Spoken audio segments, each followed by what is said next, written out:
বন্ধুরা দেখতে পাচ্ছেন আমি লাল শাক ধুয়ে নিয়েছি। এবার আমি কেটে নেব দুটোকে।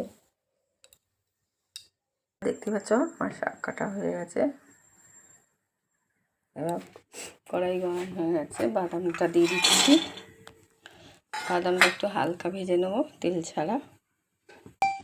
এবার আমি পোস্তটা তেলে নেব।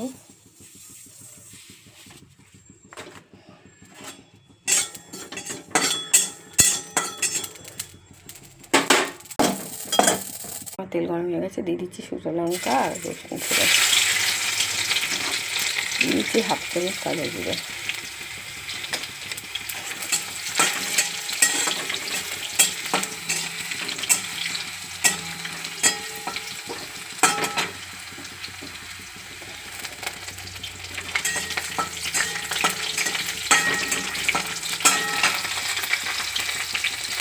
দিয়ে দিচ্ছি শাকটা,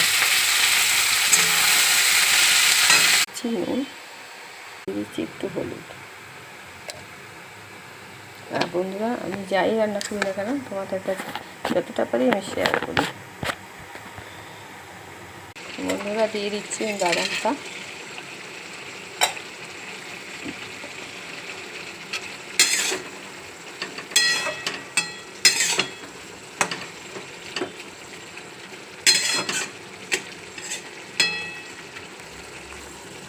এবার দিয়ে দিচ্ছি কাঁচা লঙ্কা চেরা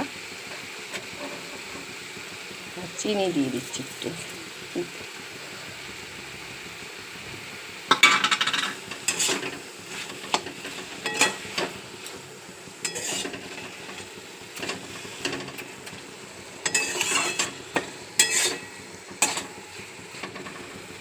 বন্ধুরা দেখতেই পাচ্ছ আমার লাল শাক হয়ে গেছে।